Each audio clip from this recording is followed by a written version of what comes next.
اصل نام جو ہے وہ حضرت عبداللہ ہے۔ کیا نام ہے؟ عبداللہ۔ اونچی آواز سے بولے۔ حضرت عبداللہ۔ کیا نام آپ کا؟ حضرت عبداللہ۔ عبداللہ نام آپ کا ہے۔ کنیت ابو بکر ہے، جو آپ کی کنیت سے لوگ آپ کے نام کو جانتے اور پہچانتے ہیں۔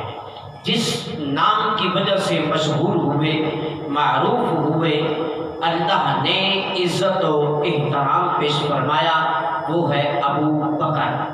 عتیق، صدیق آپ کے القابات ہیں، اور آپ کے والد گرامی کا نام عثمان ہے، آپ کی کنیت ابو قحافہ ہے۔ ابو قحافہ۔ آپ کی والدہ ماجدہ کا نام سلمہ ہے، اور آپ کی کنیت ام الخیر ہے۔ ام الخیر حضرت ابو بکر صدیق کی والدہ ماجدہ کا نام کیا ہے؟ سلمہ، اور آپ کی کنیت ام الخیر۔ ام الخیر۔ حضرت ابو بکر صدیق رضی اللہ تعالیٰ عنہ، صدیق، عتیق، خلیل النبی، محسن رسول، یہ آپ کے القابات ہیں۔ ان کی چند تھوڑی سی تشریح کرتے ہوئے آگے کی طرف جاتے ہیں۔ حضرت ابو بکر صدیق رضی اللہ تعالیٰ عنہ کو عتیق اس لیے، آپ کا نام اس میں گرامی جو ہے عبداللہ ہے، عام لفظوں کے اندر نام اس وقت رکھا گیا تھا جب کفر عروج پر تھا، اسلام کا نام و نشان بھی نہیں تھا۔ میرے محبوب نے اس وقت ابھی تک نبوت کا اعلان بھی نہیں فرمایا تھا، ابھی تک نبوت کا اعلان بھی نہیں فرمایا تھا، تو حضور نبی کریم صلی اللہ علیہ وسلم نے ابھی تک اعلان نبوت نہیں فرمایا تھا، لیکن آپ کا نام پھر بھی عبداللہ رکھا گیا۔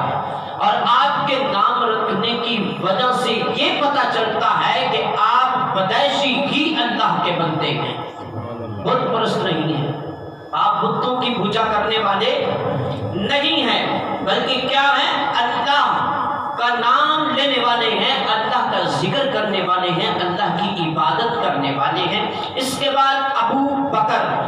ابو بکر عربی کے اندر ان کا معنی یہ ہوتا ہے کہ پہلا پھل، پہلا پھل۔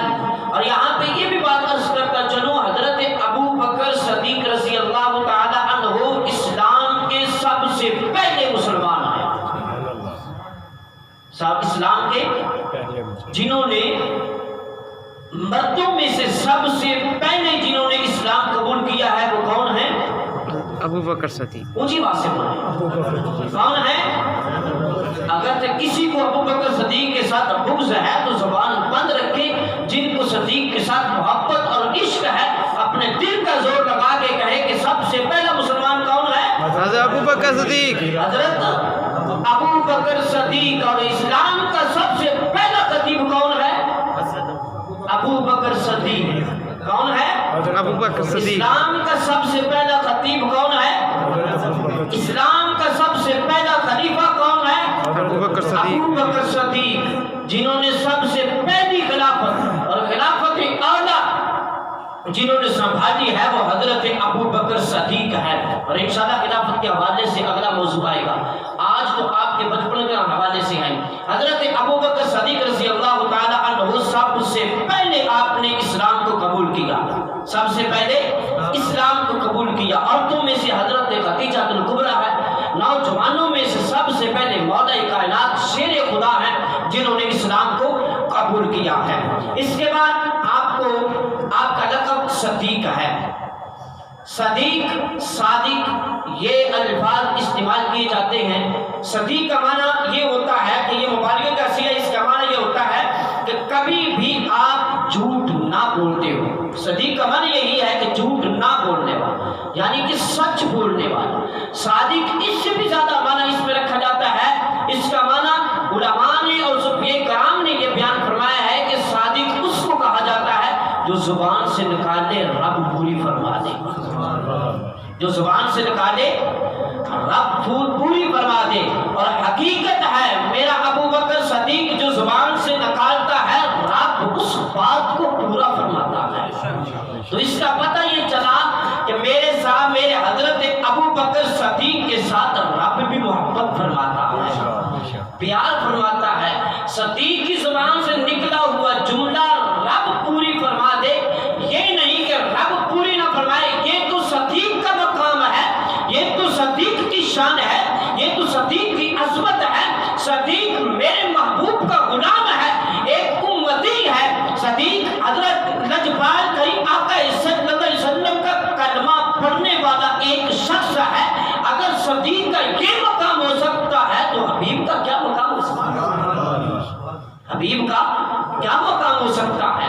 کیا میرا محبوب اپنی زبان سے نکالے تو رب پوری نہ فرمائے؟ کیا رب پوری نہ فرمائے؟ یہاں پہ یہ بھی بات عرض کرتا چلوں، علماء نے اس آیات مبارکہ کا یوں بھی ارشاد فرمایا ہے وَأَمَّا بِنِعْمَةِ رَبِّكَ وَلَسَوْفَ يُعْطِيكَ رَبُّكَ فَتَرْضَىٰ، اے محبوبہ عن قریب اتنا عطا کروں گا، اتنا عطا کروں گا تو تو خوش ہو جائے گا، تو راضی ہو جائے گا، تو راضی ہو جائے گا۔ اور علماء نے دوسری طرف سے اس کی تفسیر یوں بھی فرمائی ہے، اس طرح بھی فرمائی وَأَمَّا وَلَسَوْفَ يُعْطِيكَ رَبُّكَ فَتَرْضَىٰ۔ حضرت ابوبکر صدیق رضی اللہ تعالی عنہ کے بارے میں فرماتے علماء یہاں پہ فرماتے ہیں، آپ فرماتے ہیں کہ میرا رب فرما رہا ہے میں صدیق سے خوش ہوں، میں صدیق سے راضی ہو گیا ہوں، پوری کائنات بھی حضرت ابوبکر صدیق سے راضی ہو جائے۔ حضرت ابوبکر صدیق رضی اللہ تعالی عنہ آپ کا ایک لقب عتیق ہے، اس کے بارے میں میرے محبوب کریم صلی اللہ علیہ وسلم کا فرمان عالی شان ہے، میرے محبوب نے ارشاد فرمایا عتیقٌ من النار، عتیقٌ من النار، اے صدیق میں نے تجھے عتیقٌ من النار، اللہ نے تجھے جہنم کی آگ سے آزاد کر دیا، جہنم کی آگ سے آزاد کر دیا ہے۔ اب مجھے یہاں پہ ایک بات عرض کرنا چاہتا ہوں ان لوگوں کے لیے جو صدیق کے ساتھ بغض رکھتے ہیں، یہ امام حضرت ابوبکر صدیق رضی اللہ تعالی عنہ آپ کے بارے میں میرے محبوب کا فرمان ہے اے صدیق اللہ نے تم پر جہنم کی آگ کو حرام کر دیا ہے، جہنم کی آگ سے تم آزاد ہو، اور جن کا بچپن سے لے کے آخر دم تک میرے محبوب کی یاد میں گزرا ہو، ہر لمحہ ہر گھڑی ہر سانس محبوب کی یاد میں گزرا ہو، صبح جب آنکھ کھلتی ہے تو محمد کا چہرہ سامنے ہوتا ہے، رات کو آنکھ بند ہوتی ہے تو محمد کا چہرہ سامنے ہوتا ہے، تو پھر ان کو آگ کیسے چھو سکتی ہے؟ تو حضرت ابوبکر صدیق رضی اللہ تعالیٰ عنہ آپ کے بچپن کا ایک واقعہ یوں ہے، اعلیٰ حضرت مجدد دین و ملت الشاہ احمد رضا خان فاضل بریلوی رحمۃ اللہ تعالی علیہ آپ نے اپنی رسالے کے اندر اس بات کو نقل فرمایا ہے۔ آپ فرماتے ہیں آپ ابھی تک چھوٹی عمر میں تھے، چھوٹے سے تھے بالکل، زیادہ سے زیادہ علماء نے جو تاریخ جو آپ کی عمر لکھی ہے وہ 4 سال تک لکھی ہے۔ 4 سال کی عمر میں آپ کے والد گرامی ابو قحافہ نے پکڑ کر اپنے بتوں کے پاس لے گئے اور آگے کہا یہ بڑا خدا ہے، یہ چھوٹا خدا ہے، یہ فلاں خدا ہے، اس کو سجدہ کرو۔ حضرت ابوبکر صدیق کو آپ کے والد گرامی نے یہ بات کہنے کے بعد آپ باہر کی طرف چلے گئے، پیچھے حضرت ابوبکر صدیق رضی اللہ تعالیٰ عنہ ان کو متوجہ کرتے ہوئے آپ نے چند جملے ارشاد فرمائے۔ آپ دیکھیے عمر 4 سال ہے، فصاحت و بلاغت کمال کی ہے، عقل کمال کی ہے، اس لیے تو اللہ رب العزت نے پہلا خلیفہ میرے محبوب کا چنا ابوبکر صدیق کو، اور اسلام کا سب سے پہلا خطیب حضرت ابوبکر کو چنا، اور حضرت ابوبکر صدیق آپ فرماتے ہیں، آپ بول کے کہتے ہیں ان بتوں کو مجھے بھوک لگی ہوئی ہے، مجھے کھانا دو۔ آپ خدا ہیں، خدا کا کام یہ ہے کہ اپنے بندوں کو رزق پہنچانا، کہ تو خدا ہے تو پھر مجھے بھوک لگی ہوئی ہے تو کھانا دو، میرے تن پر لباس نہیں ہے تو مجھے لباس دو۔ اب آخری جملہ آپ نے ارشاد فرمایا کہ اب اگر تو مجھ سے بچا سکتا ہے تو بچا لے، کیونکہ تو اس قوم کا خدا ہے، اگر تم مجھ سے نہیں بچا سکتا تو پھر بھاگ جا یہاں سے۔ لیکن ہل کہاں سکتا تھا، چل کہاں سکتا تھا، کیونکہ اتنی طاقت ہی نہیں تھی، ایک پتھر سے بنا ہوا ایک پتلا تھا، وہ کیسے ان سے اندر جان آ سکتی تھی۔ حضرت ابوبکر صدیق کے چھوٹے چھوٹے ہاتھ، ان ہاتھوں میں ایک چھوٹا سا جو نبی چھوٹی سی اینٹ پکڑ کر اس بت کو اتنا زور سے دیا، اور تاریخ والے یہ لکھتے ہیں کہ چھوٹا سا بچہ ہو اور اتنا بڑا ان کا ایک خدا ہو، اور ان کو پتھر لگے، وہ بھی پتھر کا بنا ہوا ہو، اور پتھر کتنا چھوٹے سے ہاتھ میں آ سکتا ہے۔ ایسی زور سے ان کو ایک ضرب لگائی کہ اللہ کی وہ قوت جو حضرت ابو بکر صدیق کے اندر روحانیت کی صورت میں آئی اور ایسی صورت میں وہ تاب نہیں لا سکتا لگا، اور اس لیے تو وہ خود اپنی زمین کے بل گرتا ہے۔ اتنی دیر میں باپ دوڑ کر آتا ہے اور آگے فرمایا اے بیٹا کیا دیا ہے تو نے؟ اور بیٹا عرض کرتا ہے ابا میں نے کچھ نہیں کیا، جو کیا ہے آپ نے دیکھا ہے، میں نے جو بھی کہا ہے پکڑ کر ماں کے پاس لے جاتے ہیں، وہاں پہ ایک تماچا اپنے بیٹے کے چہرے پر رسید کرتے ہوئے پکڑ کر اپنے ماں کے پاس لے جاتے ہیں اور کہتے ہیں زوجہ آپ کے بیٹے نے ہمارے خداؤں کے ساتھ یہ رویہ اختیار کیا ہے۔ وہاں پہ پھر آپ کی بات ایک ماجدہ بڑا کمال کا جملہ فرمایا کہ اس عبداللہ کو ان کے ہاتھ پر چھوڑ دو، ان کو ان کے حال پر چھوڑ دو، کیونکہ جب یہ پیدا ہونے والا تھا میرے پاس کوئی بھی نہیں تھا، میں اکیلی تھی، اس وقت میں اکیلی تھی، لیکن اوپر سے آواز آ رہی تھی، رب کی طرف سے ندا آ رہی تھی، اے مائی تجھے مبارک ہو جو تجھے اللہ نے بیٹا عطا کیا ہے، وہ کوئی عام بیٹا نہیں ہے بلکہ اس کا نام عبداللہ ہے، کنیت اس کی ابو بکر ہے، لقب اس کے صدیق عتیق ہے، محمد کا یہ یار ہے، محمد کا یہ یار ہے، محمد کا یہ رفیق ہے۔ میں تو اس وقت اس بچے کی آوازیں اپنے کانوں میں سن رہی ہوں، تو پھر یہ عبداللہ جو اللہ کی عبادت کرنے والا ہے، جو اللہ کا بندہ ہے، جو پھر بتوں کے سامنے کیسے سر جھکا سکتا ہے؟ تو حضرت ابو بکر صدیق، یہاں پہ ایک اور بات عرض کرتا چلو، ایک ضمن بات ہے، میرے لجپال کریم آقا صلی اللہ علیہ وسلم کے بارے میں جس نے بھی گستاخی کی ہے اس کی سزا اسی وقت ہی اس کو ملی ہے۔ یہ میرے صحابہ کا عشق تھا، میرے صحابہ کی محبت تھی، میرے صحابہ کا پیار تھا۔ حضرت ابو بکر صدیق رضی اللہ تعالیٰ عنہ آپ نے اسلام قبول کر لیا۔ اسلام قبول کرنے کے بعد آپ کے والد گرامی ابو قحافہ ابھی تک اسلام قبول نہیں کیا تھا۔ لجپال کریم آقا صلی اللہ علیہ وسلم کے بارے میں گستاخی کی، کیونکہ اسلام کسی کا قرض رکھتا نہیں ہے، اسلام قرض عطا کرتا ہے، اسلام قرض کسی کا رکھتا اپنے پاس نہیں ہے، سود سمیت لٹاتا ہے۔ بچپن کے اندر حضرت ابو بکر صدیق کے چہرے پر آپ کے باپ نے تماچا مارا تھا، کیونکہ ان کے خداؤں کی یعنی بے حرمتی کرنے کی وجہ سے، کیونکہ ان کو ناگوارا لگا تھا کہ یہ میرے خداؤں کو پتھر مارا، گرا دیا، جس کی بنا پر ابو قحافہ نے اپنے بیٹے کے چہرے پر پتھر مارا۔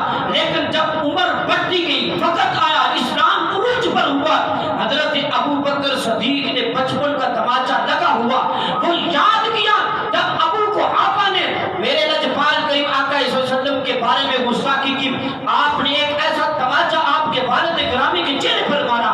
بات چلتی ہوئی لجپال کریم کی بارگاہ میں پہنچی، یا رسول اللہ صلی اللہ علیہ وسلم، آپ کے ایک ایسے غلام، آپ کے ایک ایسے ابو بکر صدیق نے اپنے باپ کے چہرے پر تماچا مارا ہے۔ میرے محبوب نے ابو بکر کو بلایا اور ساتھ فرمایا ابو بکر کیا بات ہے، آج باپ کے چہرے پر آپ نے تماچا مارا ہے؟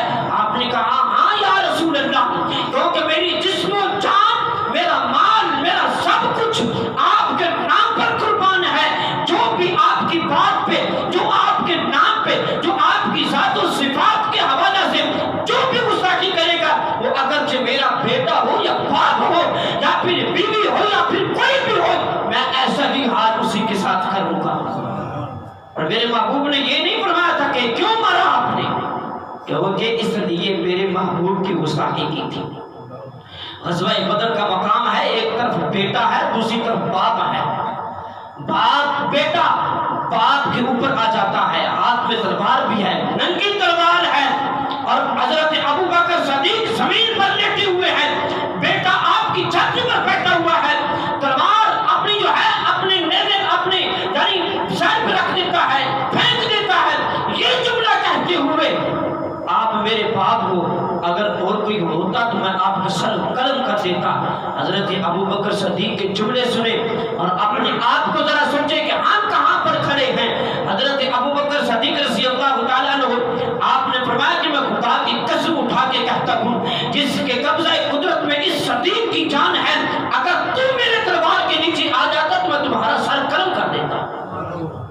کیونکہ جب میرے محبوب کی ناموس کی باری آتی ہے تو اس وقت اولاد مار نہیں دیکھی جاتی، اس وقت میرے محبوب کی شان و شوکت دیکھی جاتی ہے۔ تو حضرت ابوبکر صدیق رضی اللہ تعالیٰ عنہ آپ کی عمر بڑھتی گئی، اسلام قبول کر لیا۔ اسلام قبول کرنے کے بعد وقت ایسا ایک آیا، 39 لوگ ہیں جب مسلمان ہوئے، ان میں سے عورتیں بھی ہیں، ان میں سے بوڑھے بھی ہیں، نوجوان بھی ہیں، اور چھپ کر عبادت کرتے ہیں۔ کوئی کمرے میں عبادت کر رہا ہے تو کوئی کسی جنگل میں جا کر عبادت کر رہا ہے، کسی کافر کو پتہ نہ چلے۔ حضرت ابوبکر صدیق نے بہت اصرار فرمایا، یا رسول اللہ صلی اللہ علیہ وسلم ہمیں اب باہر اعلانیہ اسلام کی دعوت دینی چاہیے۔ میرے محبوب نے فرمایا ابھی وقت نہیں آیا، وقت گزرتا گیا۔ پھر ارشاد عرض کی، یا رسول اللہ حکم دیجیے۔ آخرکار اصرار کرنے کے باوجود حضرت ابوبکر صدیق خانہ کعبہ کے سامنے جا کر پہلا خطبہ ارشاد فرمایا، پہلا خطبہ آپ نے ارشاد فرمایا۔ اور اس خطبے سے 3 دن پہلے حضرت عمر رضی اللہ تعالی عنہ نے اسلام کو قبول کیا تھا، 3 دن پہلے اسلام نے قبول کیا۔ اور آپ کے چچا حضرت امیر حمزہ، جن کو شہیدوں کا سمجھ لو کہ ایمان کہا جاتا ہے، یہاں تک کہ آپ کی جنگ کے اندر حالت یہ تھی لجپال کریم آقا صلی اللہ علیہ وسلم کے چچا رات بھائی کی کہ آپ کا کلیجہ باہر نکال دیا گیا، یہاں تک کہ آپ کے گوشت کے ایک ایک ٹکڑے کر دیے گئے۔ اور کفن کی حالت یہ ہوتی تھی کہ کفن اتنا پاس تھا کہ اگر سر کی طرف کفن دیتے تو پاؤں جو ہے وہ ننگے ہو جاتے، اگر پاؤں کی طرف لے کر جاتے تو سر ننگا ہو جاتا۔ لیکن پھر بھی اسلام کی خاطر اپنی جان کو قربان کرتے رہے، اپنی مال کو خرچ کرتے رہے، اپنی جانوں کو قربان کیا، لیکن اسلام کو ایسی تختی پر لے کر آئے اور ایسے تخت پر لے کر آئے۔ اسلام جو ہے الحمدللہ تا قیامت تک جو ہے وہ زندہ بھی رہے گا، آباد بھی رہے گا۔ جتنا اس کو جھکاتے جائیں گے کہ اسلام جھکے گا نہیں، بلکہ ایسے ہی اٹھتا جائے گا، ایسے ہی اٹھتا جائے گا ہر گلی ہر کوچے کے اندر۔ بلکہ آج ہم ہمارے سامنے ہے جو 20 لاکھ لوگوں کو، مسلمانوں کو قید کیا ہوا تھا، ان کو حرام کھلاتے تھے، آج وہی مسجد بنا رہے ہیں، آج وہی حکم دے رہے ہیں کہ 5 وقت وضو کرو۔ وضو ہی آپ لوگوں کو اس کورونا وائرس سے بچا سکتا ہے، اس یعنی موذی بیماری سے آپ لوگوں کو نماز بچا سکتی ہے، اسلام بچا سکتا ہے۔ اور یہ حقیقت ہے، بڑے سے بڑے ڈاکٹر نے اس بات کی تصدیق کی ہے کہ مسلمانوں کے اندر کینسر کی بیماری بہت کم پائی جاتی ہے۔ وجہ کیا ہے؟ اس لیے کہ پورے سال کے اندر یہ 1 مہینہ بھوک کاٹتے ہیں، اس بھوک کی وجہ سے ان کے اندر کینسر نہیں آتا ہے۔ اللہ اکبر۔ کیونکہ یہ محبوب کریم صلی اللہ علیہ وسلم کی سنت پر عمل کرتے ہیں، میرے محبوب کی اسلام اور دین پر چلتے ہیں، اللہ کے بتائے ہوئے راستے پر چلتے ہیں، جن کی وجہ سے ان کے اندر یہ بیماریاں نہیں پائی جاتی۔ آپ انگریز کو ڈٹول کر دیکھ لیں، آپ باہر سے باہر کے ممالک سے بڑے کے بڑے امیر ترین کو لوگ کو دیکھ لیں، کوئی کینسر کی بیماری کے اندر مبتلا ہے تو کوئی کورونا وائرس کے اندر مبتلا ہے، کوئی جو ابھی ہارٹ اٹیک کے اندر مبتلا ہے، پتہ نہیں کون سی بیماریاں ان کے اندر پائی جاتی ہیں۔ لیکن مسلمانوں کو اللہ تعالیٰ نے ان بیماریوں سے محفوظ رکھا، میرے محبوب کی سنت کے صدقے اور لجپال کریم آقا وسلم کے بتائے ہوئے راستے کی وجہ سے۔ اور آخر میں یہ ایک بات عرض کرتا ہوں، اس سے آگے حضرت ابوبکر صدیق رضی اللہ تعالیٰ عنہ کی شان و شوکت اور آپ کی خلافت اگلے جمعۃ المبارک کو عرض کروں گا۔ اس کے بعد ایک عرض کرنا چاہتا ہوں آپ لوگوں سے، اور انتہائی افسوس